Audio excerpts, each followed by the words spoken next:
listen, never in my life associated the word boring with baseball. We know what's up. Me? Yeah. Famous? Yeah. And I'm like giddy over there smiling like, we're about to win this shit. Did everyone give you crap? Give me a good host story. I'm not picking it up. We both love the game. We talk about it every day. Getting on baseball. Having some popcorn, you're fooling around your phone. I'd have to wait in line for 3 hours. Hang on, because it's about to be a wild ride. 3, 2, 1. There's no human being I'd rather be talking to more than Pete Fatse. That's a fact. It's a fact. You have the glow of someone who has gotten some naps in, some rest. You haven't have to rely on melatonin, a constant 7-month wave of melatonin. How are you feeling? How do you feel? Good? You good? Yeah. Thanks, Bradfo. Yeah, I mean, it's obviously like to still be playing right now, but the first week just kind of getting to decompress a little bit, think about the year. The things we were able to accomplish, ultimately where we want to go in the future. And it's just been nice to kind of slow down, get to be dad too, go to the hockey rink, go watch my daughter do dance. And it's nice to slow down a little bit.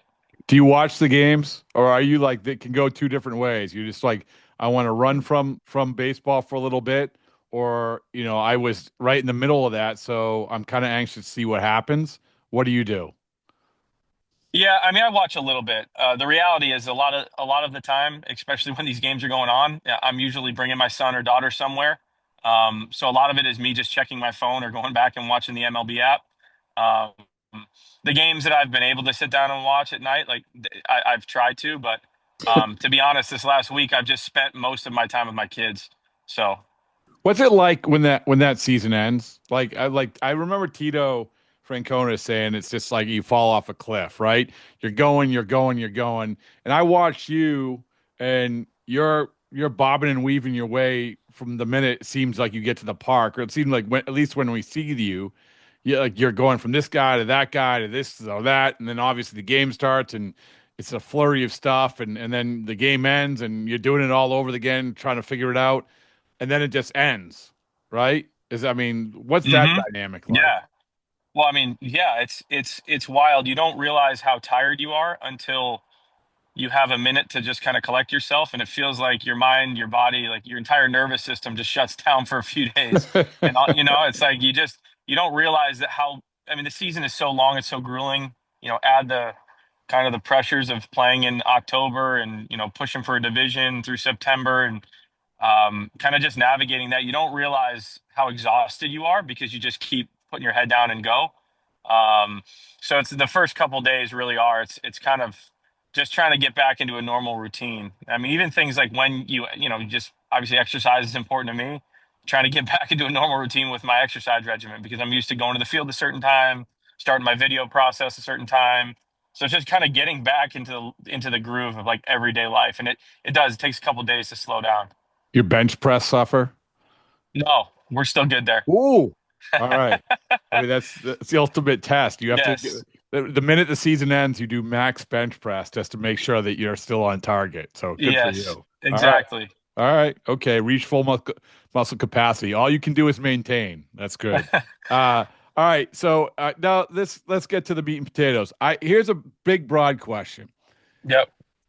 Like, you've gone through multiple years as major league hitting coach. Every year in life, we all evolve, we all change, and everything else. You've had a few days now. You look back at 2025. What did you learn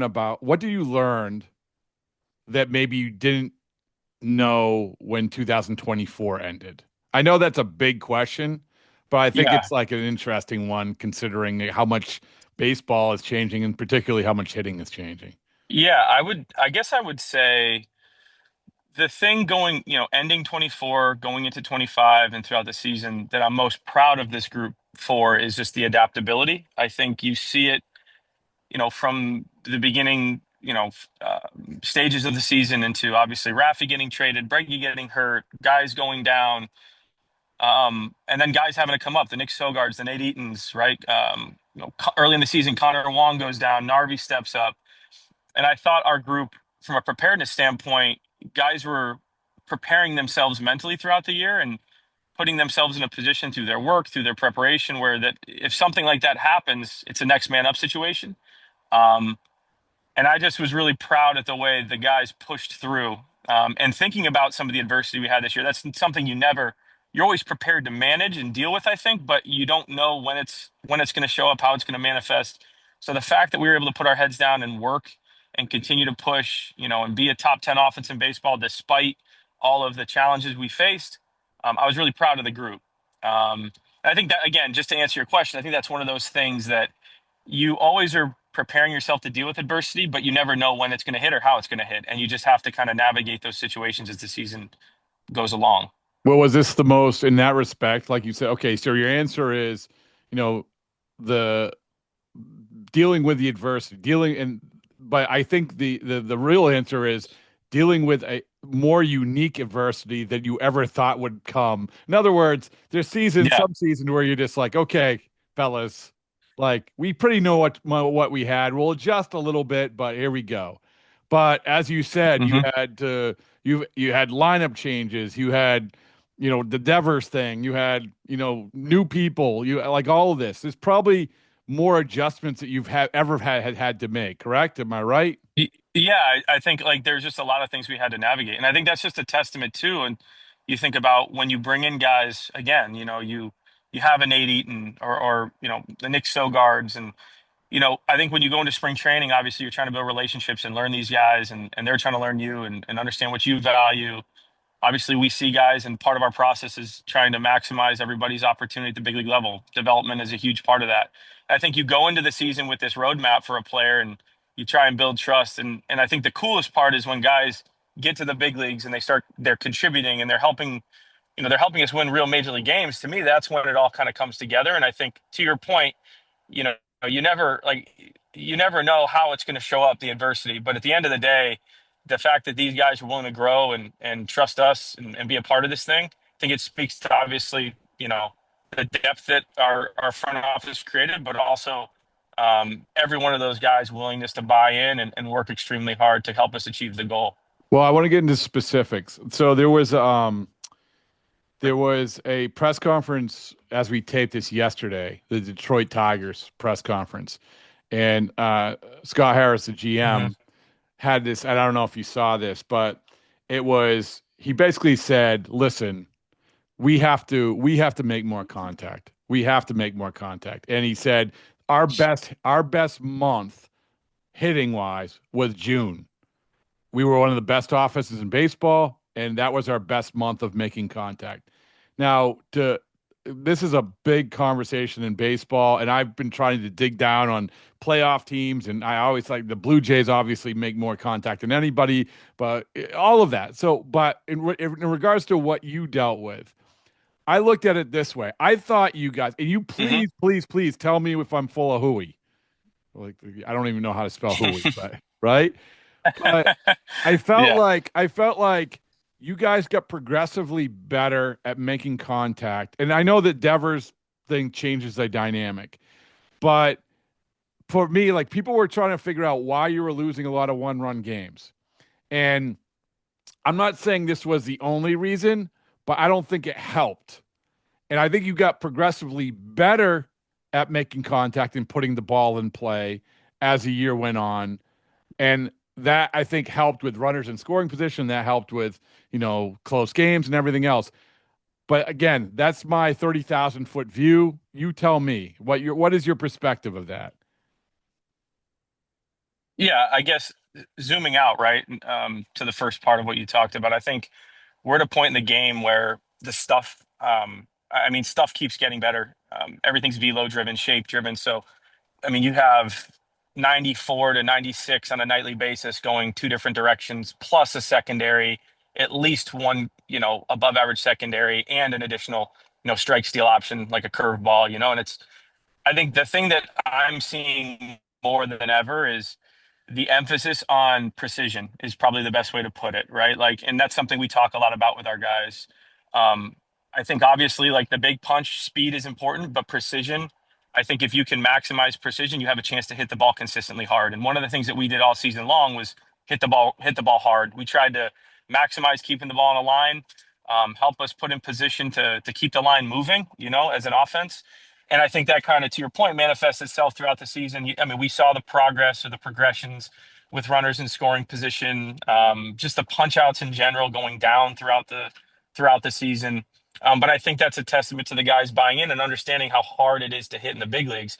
And no doubt there's a time and place, where guys are looking to take their shots, but you can't afford to be long either. I think the guys that made the most adjustments throughout the year, you can kind of look at the progressions, whether that's simplifying an element of their approach or their swing, but just trying to be as precise as they can, especially when they're in the box, and if the situation dictates it, being able to downshift and execute.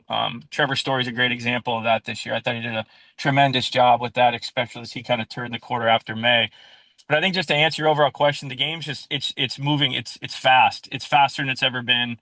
Um, Obviously, the matchups make it tougher, and we have to maximize our precision, which I think is the most important piece. So along those lines, obviously there's an emphasis on hitting the ball hard, hitting the ball in the air, all of that. But to your point, like that's become increasingly more difficult because of the pitching. And now, like you said, you can only have that room for error so much before Mhm. you really pay the price for that. And maybe that's a broad statement, but would that be fair to say that that was the adjustment that you guys made, because you guys did have a crap load of strikeouts at the beginning of the year and Mhm. it got better? Would that be fair Mhm. to say that sort of, okay, we prioritized this early in the year, but some of these guys, like we just had to prioritize making contact a little bit more? I don't think it was like a philosophical shift. I think, like our goal is to maximize getting on base as an offense, right? I think like putting yourself in consistent position to score runs requires guys on base. And then, when you hit the 3-run, you hit a homer with a couple guys on, yeah, there's a separator there, but you have to continually put yourself in position to score runs. I think some of the early punch outs, obviously it's a byproduct at times of personnel. But I also think some of it was early parts of the season, offense kind of just slow start in general. But for sure, the conversation about strikeouts was something that, for us, when we were, I think it was like 27th at one point to start the year, we're like, hey, this is an area of opportunity for us. Yes, we have the ability to hit the ball hard. We can slug. We can run the bases. We're very athletic. We have to get on base and continue to be disruptors. Like we have to have that mindset. And then again, I think some of it's, some of the guys settling into those ideas, but also, again, just making it more of a priority in our conversations. Just like we have to maximize putting the ball in play before 2 strikes. You're looking for a pitch you can hit hard with 2 strikes, downshift, put the ball in play or ball four. As simple as that, but just hammering that mentality.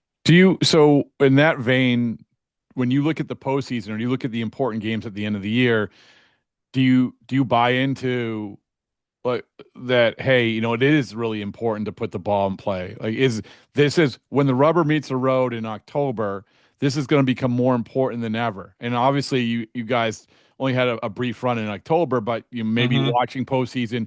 Do you buy into that? That does become a very real thing. And obviously, I mentioned the Blue Jays. The Blue Jays, as we sit here, they're down 2-0. But this was one of the things a lot of people were hanging their hat on. And honestly, it helped them against the Yankees. It did. So what's your perspective of that?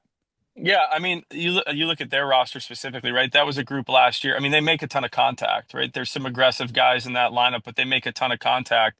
I think some of it is, especially as I look at just the way, kind of September and October plays out, pitching is so good, and you're not getting the matchups that you are getting out of the bullpen are extremely high leverage from pitch one. So for me, yeah, you have to. I think a lot of it is trying to put yourself in a position before 2 strikes to hit a ball hard. But I think you just look at some of the numbers that back up slug in the postseason.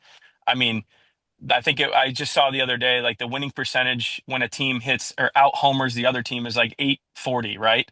So I think slug plays a role in that too. But I think in general, the contact skill you have is the contact skill that you have. You're trying to maximize that before 2 strikes. Then with 2 strikes, you have to battle to put the ball in play. So I'd be lying to say that I have a definitive answer for you.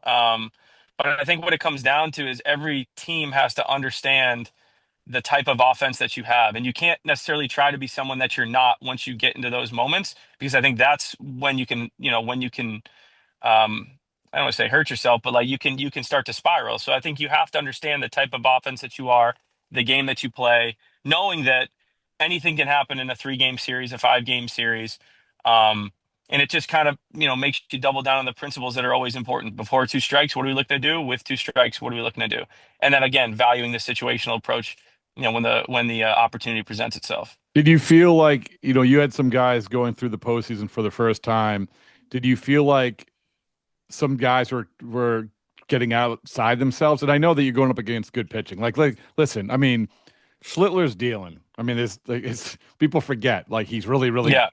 But did you as a hitting coach have to remind guys, okay, this reel it in. I know the crowd's big. I know the moment's big. I know that you want to do well, but did you have to offer reminders, and did you see that where guys that you were sort of getting out of things? No, I don't necessarily think the guys were getting out of things. I think those moments, they're just, you think about, you play a 3-game series, you move on, you play it during the course of the year. It just becomes this cycle, and obviously one game rolls into the next. But I think the thing that I felt, like personally, is that every game, obviously, every single pitch, every moment is so impactful, because you're literally just you play one game, you win, you go into the next one. The goal is just to, there is you're fighting, from pitch one, so to speak, because the margins are so small. Um, I think we learned a lot as a group. I think, what you learn, at least in my opinion, about playing baseball in October is, again, going back to the margins, the margins are so slim. Every play, every pitch, there's a ton of value. There's a ton of emphasis and I think it comes down to the more you're exposed to those environments, the better you're going to be. Like, I have no doubt that this group next year is going to be even more prepared for those moments because of what we went through as a group this year. Would we have liked to be on the other side of it? Sure. But I think at the end of the day, the exposure and the experience is going to help this group a lot. A big part of any lineup, and I've said this, is having the alphas, that you have to get through at the top. The dot, like for instance, last year the World Series, Dodgers, Freeman, Mookie, Otani, Soto, Judge, Stanton. You guys were relying on some guys that weren't necessarily like performing at their best. But they obviously have the capability because, like you said, they've showed it. Um, I just want to sort of pick through some guys, including like Alex Bregman is a guy who is a fascinating guy. I mean, for you, must be Mhm. fascinating. But it seemed like also he had to, when he came back from the injury, we talking about adjustments, like he had to make adjustments. Um, and that's a constant adjustment. And obviously the numbers weren't saying, oh, well, you know what, he took off and he made this adjustment that allowed him to take off. But from your perspective, how interesting was that and how challenging was it for him, particularly when he came back from the injury? Yeah, I mean, I think the first thing for me with Breggy is, I mean, it's amazing what he did. You talk about cutting the timeline down of his injury. I can't remember what it was forecasted at or projected at, but like, to cut it down to the 12 weeks or so that he missed. Um, and then also to come back, no rehab assignment, and just hop into big league games and start competing. I mean, you think about like how hard that is to do. We've seen other players, go through injuries. You spend time on the aisle, then you come back in the acclimation period. Like, the fact that he was able to jump into games and you know compete and put together really good at bats speaks a lot about him and his preparedness and what it means to be a part of our group. Like, I couldn't be. It was amazing to watch him do that. And then I think a lot of it is just trying to catch a rhythm. I think one thing in hitting, when you're feeling good, there's this tendency to kind of continue to roll days. And then when sometimes there's struggle, it kind of rolls in the opposite direction, where you feel like you constantly have to refine or find the thing that is missing. And I think that's where the challenges are. When before he got hurt, he was on a roll for 2.5 months. He was unconscious, and although he didn't finish the year like he started the year, um, I think having Alex Bregman in the lineup always made us a better team and more dangerous. So I can't, like I said, I was more kind of astonished that he was able to get back in the timeline he did and be prepared and jumping right into major league games. But um, yeah. What was the dynamic like? You went through a little bit. Well, JD Martinez is a guy like, where you have a guy. It's two different. It's actually three different things. It's your relationship with him, talking him one on one. It's Bregman's relationship with talking to other players, which is everyone loves. Like they love that. Player's perspective is always valued. And then you also have, as is the case with a lot of guys now, you have a third party in his hitting guy, his people. If you can, from the hitting coach's point of view, I find that really, really interesting. And I think that, and I'm not just saying this because you're here. I appreciate you being here, but I'm not I'm here to build you up. But I think that you have the right temperament to handle that. Like some hitting coaches, maybe not. But that's a lot. That's a lot of voices. So what's that Hmm. like? What's that like for you? Well, like to your point, I've been here for 6 years and had experience. And I remember when Tim Hires hired me in the fall of 2019. That was one of the questions he asked me. How would I navigate that part of the experience? And like, I think that it all starts with you have to build strong relationships with your players first and foremost. I think at the end of the day, if you do that, then when you want to communicate or if you show interest in communicating, because at the end of the day, it's for the betterment of the player and the betterment of the team. So I think when you spend time early on in camp, obviously we get to know not just Bregman's guys, but other people that are close to our players. When you have time to build a relationship, I think that's really important. I think off of that, to me, it kind of starts with the end picture, like you have to know where you want to go objectively. And if we can align on where we want to go, and it's like this is the big rock, this is the thing we have to focus on, this is why.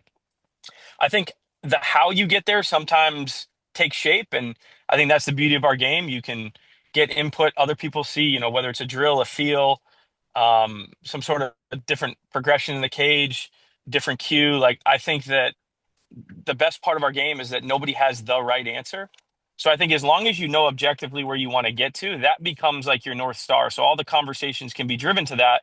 And then it becomes a checks and balances. Are we making progress? Are we not? Do we have to move the process? Do we have to, where do we have to adjust? And I think that's kind of been the best way I've, managed to continue to work with hitters that have people in the private space, just because again, we can't control everything, but I think at the end of the day, if you have a good idea of where you want to go, that's where the alignment's created. But you say relationships. It's not relationships with the players. It's relationships with the third party.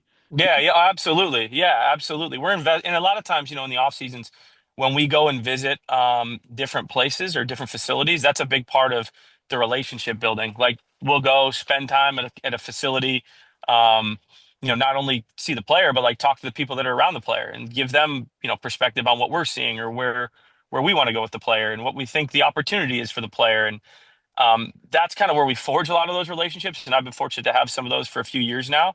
But it's a big part of the process. All right, so I want you. We talked about adjustments. I want to talk about the adjustments that needed to be made, or how it changed when these two things happened: the Devers trade and then the Roman Anthony injury. Obviously, after the Devers trade, after that initial week, it changed for the better in terms of you guys winning and producing and everything else. The Roman Anthony injury, it seemed. I always say this, Pete, like you don't run isolations for outfielders because it's baseball, right? It's nine Yep. guys.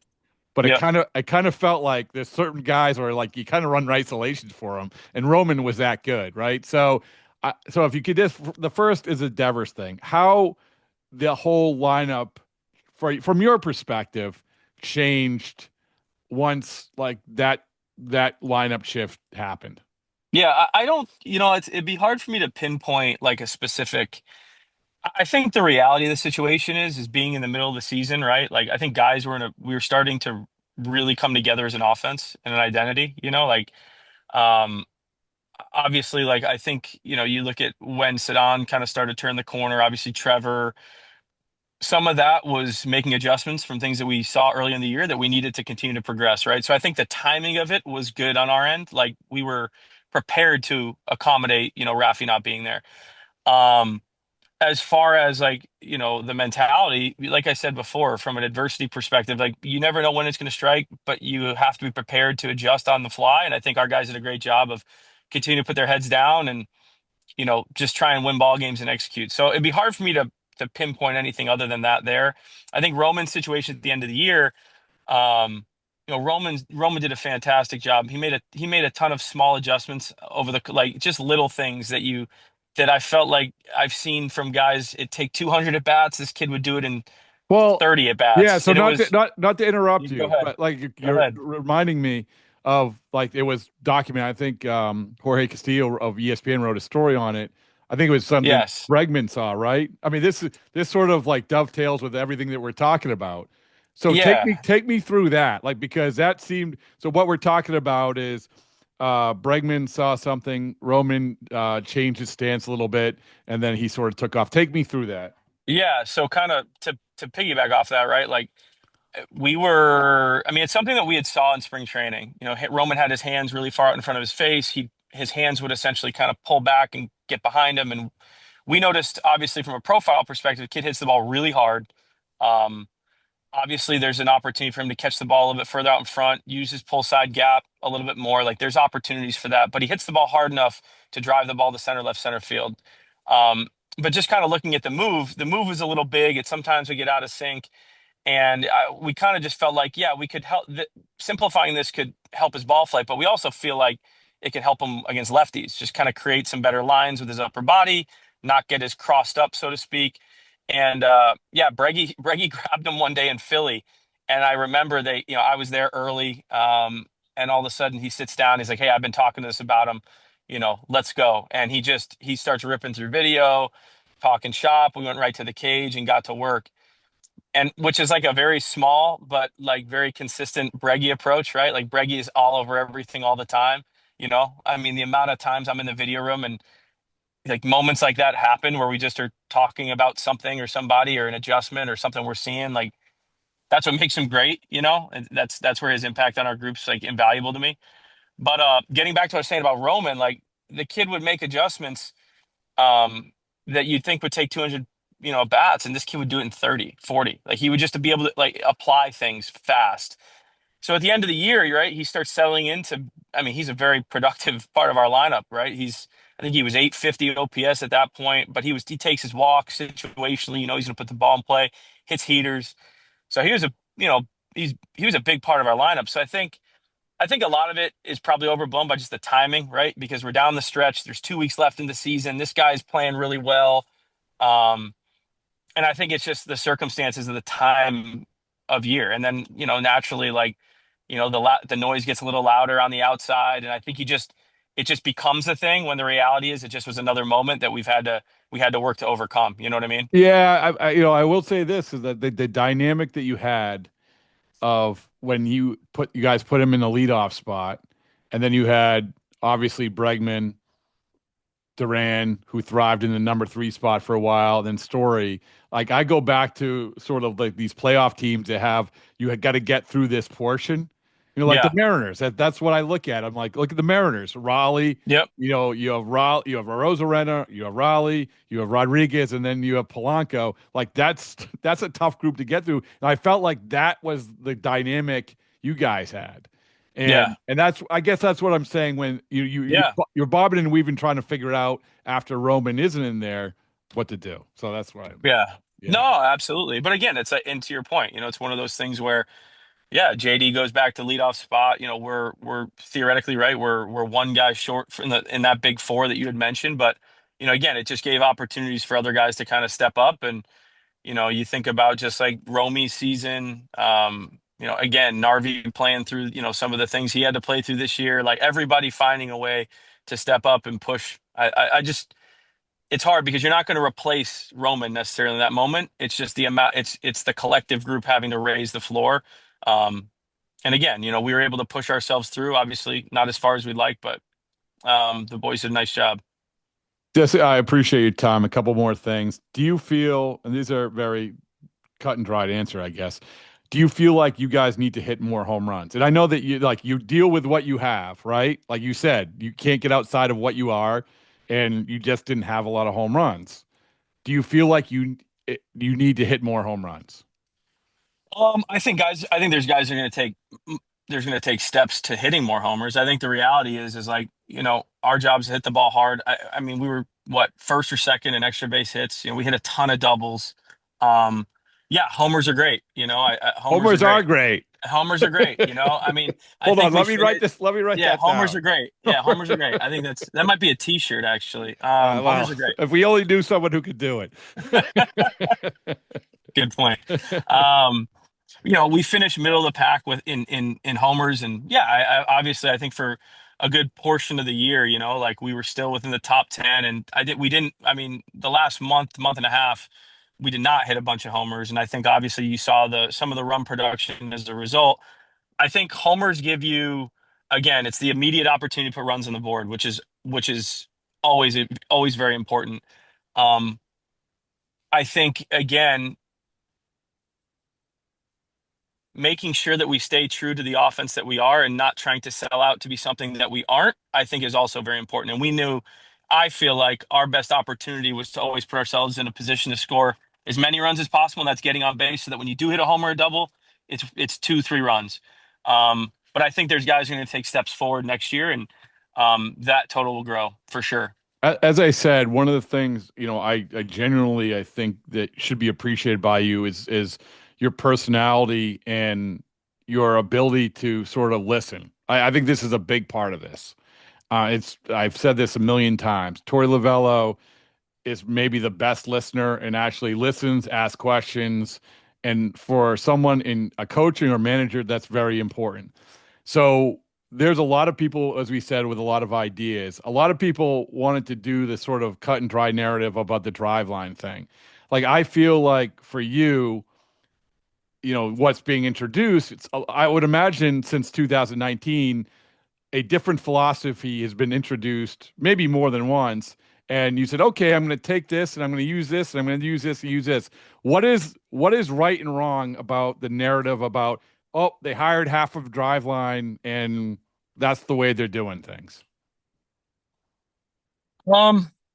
I think the reality is, like the goal is to create a system, an offensive system, right? There's a minor league component to that where we're trying to develop and extract as much as we can from a player perspective to make them capable big leaguers, whether it's for our organization or somebody else, right? That's how you drive player value. I think at the big league level, I use the word extraction a lot, right? Like it's about taking what you have because everybody is there. You're trying to further develop them, right? You want to continue to raise the floor, right? Because everybody gets there with a relatively high ceiling. That's why they're in the big leagues. But what saves you is making sure the floor is high. And I think like the thing for me is the way we've gone about this. I think the people that we've brought in, especially Jason, and some of the other staff members impacting our minor league group, they've really helped us define systems to objectively measure those things. I think we've taken such a huge step as an organization, not only just clearly laying those things out, but also creating usable tools and um, just things that help make not only our coaches better, but our players better. They've done such a good job creating systems. I think where baseball is awesome is I think every single person has shared experiences. We've all made players better. Heck, we might have made players worse, right? Like there's no denying that. There's no one size fits all approach. But I think when you have the ability to objectively identify areas of opportunity to get better, like you create a plan and you can measure those things. I think more than anything, our organization's grown tremendously with those processes. We're very diligent about what we're trying to attack. We have process to evaluate if it's working or not. And if it's not, we have to hold ourselves accountable and we have to make adjustments to the plan. So again, I don't think this is like a complete 100% like or 180 flip to like an ideology. Hitting the ball hard is still important. Getting on base is still important. Making contact, the quality of your contact is still important. Those things have been around for 100 years, but we just have a better idea of how to measure those things and areas that we can potentially attack to solve problems. And that's what that group's done really well. Well said. I can Was consume it all that. right? No, I Yeah. can consume It that. was I a mean, little like, long-winded, but no, it's not long-winded. Honestly, like I'm sort of digesting those words because I want to learn about it, right? it's like, this isn't, I don't want to be old man yelling at clouds, like saying, hey, how dare you swing so hard and swing straight up? Like, like you have to make like it's, and I think a big part of it is I'll come back to sort of what I said about you is that I think that you're obviously going to get players in who have their way of doing things, right? Hmm. And so it's not like, no, no, no, here, come on in, do the Red Sox way of doing things. Like it's like that can't happen, and I don't think it does happen. So that's my point. So Yeah, yeah, and I think, well, I also think too, it depends on where players are at within their careers too, right? Like, you know, our job in the big league level, like I said, we're fortunate that we have some really talented homegrown players that have, experienced development a certain way. When we acquire a guy, like a Bregman or, years ago, as an example, Trevor Story comes in. I think where we start is again identifying the objective opportunities for a player to be better, right? Like this is what makes you really good, and that's why you're here. And you have to know that because you're gonna have to lean into it when the game gets tough. But there's always this opportunity to raise your floor, and that's where we spend a lot of time and effort in the background working on identifying those things. Where do we want to start, and then ultimately, how do we want to create kind of checks and balances throughout the season? And I just think that process is the most important part because at the end of the day, like player performances, it can be volatile, right? We all know that the game can be volatile, but if you have processes in place to help you manage it, it makes it easier to kind of stomach when things aren't, maybe going the way you like, but you have indicators that it's going to turn. So, um, I think that's been probably the biggest, like I said, impact that I guess, shift that we've seen in the last couple years. So the last thing is, I want to know Yeah. what you think the question, or what do you think the evolution is next, right? Um, for instance, the trajectory machine, right? That just became a big part of baseball. It seemed like an aberration. Like I think that you guys were the only team to have it in the minor leagues like a year ago or something, Yep. right? And obviously now everyone's investing in it. They actually ran out of them. That was the one thing that I found fascinating. That Derek Falvey told me is like they couldn't make them fast enough, Yeah. Yeah. right? And I think I asked you amongst the hugs and the tears of the last game. I was still fascinated. Hey, did you use a trajectory machine on Cam Schlichter? But I felt like it was an interesting thing because Yeah. it this is, and I think it came up in Eno Sarris's article where he they talked about Trey Savage and how unique he was. You have a picture you hadn't seen before, and that's why I was asking about Schlittler, because you guys were fighting for your lives against Detroit at Fenway. You were worrying about Detroit. You were worrying about their pitchers. You weren't necessarily thinking about the Yankees. Then you hadn't faced Schlittler until the third game. You don't have the trajectory machine on the road, which Yep. maybe is that gonna? I don't know. Will that change? I don't know. I don't know. I don't know. Yeah, could it I wonder. change? That's actually a good point because like you think about in the dugouts, right? Like every team has to have access to like the exact same amenities within the dugout because per major league rules, right? Like I think it's like down to the heating system or whatever, right? Like there's just there has to be content like synergy there because it's like you can't have the on-field competitive advantage. But like I wonder if Traject ultimately makes its way into like every batting cage where it just becomes like we have I mean it's a huge expense, right? So I don't think it's going to happen, but it's interesting to think a few years ago. I remember when MLB came up with cage policies, and it was like you have to have this certain screen, you have to have a big hack, a mini hack, obviously like 10 or whatever, 10 dozen new baseballs. Like there's like a minimum requirement for every visiting cage. And I always wonder, like, with the advancement of technology, when's that going to change? Like, because it is a huge advantage to have it. Obviously, you can't expect every team to necessarily have a home and away traject, but like you No, you start can't. thinking You about it. can't carry it. It doesn't fit in the truck, or I don't know. Yeah, exactly. But I wonder at some point, like, when does it all become commonplace? Because even when I first started this job with the Red Sox, which was, 6 seasons ago, like getting a big hack in every cage sometimes was a challenge, like just making sure we had the right hack attack. And now it's all mandated. So, It's a great point. I mean, it's a great point, and I think that the only answer is to actually have teams put it into one fund and make sure that it happens. Because like some teams, like, oh, we can't do that. exactly, We can't. I exactly. mean, there's some teams. I mean, a year ago, I don't know if this is still the case. There was a lot of some major league teams that didn't even have it. their own. Yep. So yeah. Yep.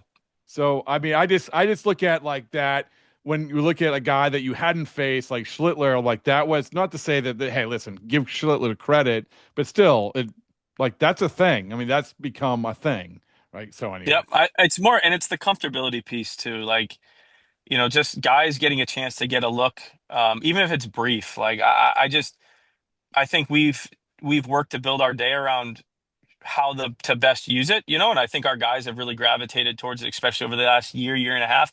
Early on, when it's, the new adopters of it, right? Sometimes there's like that phase, you have to get guys used to using it, kind of like seeing the value. How are we going to implement it within the structure on a daily basis? But because we have it in Fort Myers in spring training, we were off and running from day one. So it's just become so much more commonplace within guys' routines.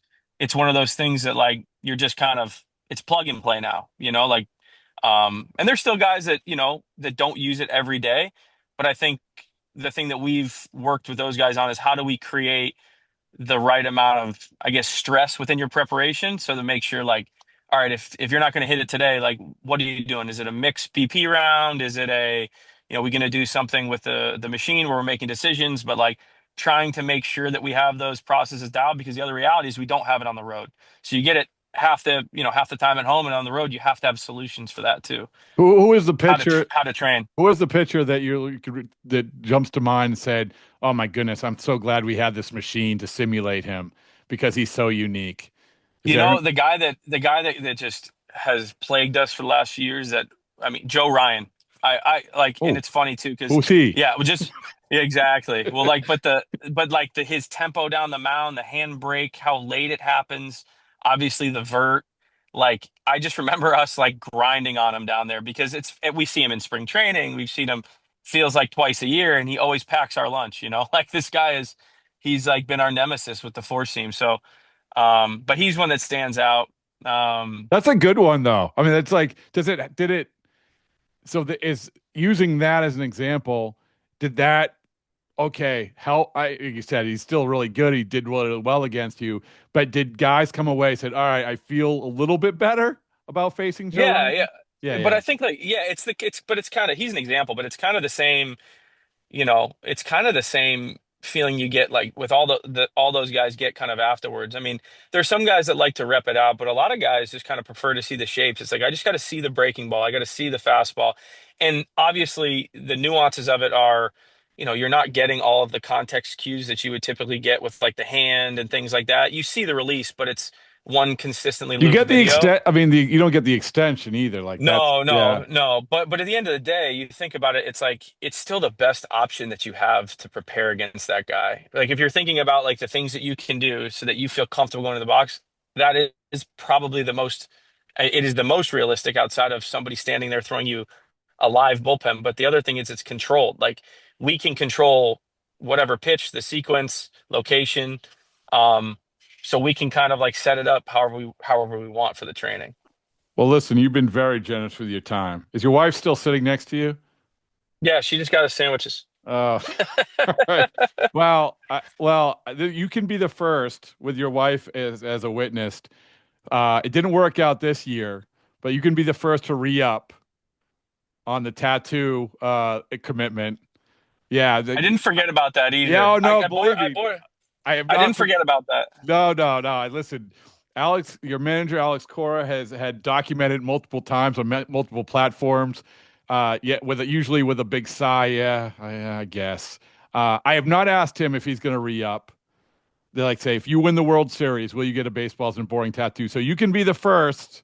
Are you going to re-up? Yeah, absolutely. I'm in. Put my name down. All right, hold on. Let's go. Pete, you writing it down? Number one. All right. Hey, thank you so much. I really appreciate it. No problem. You bet, Bradfo.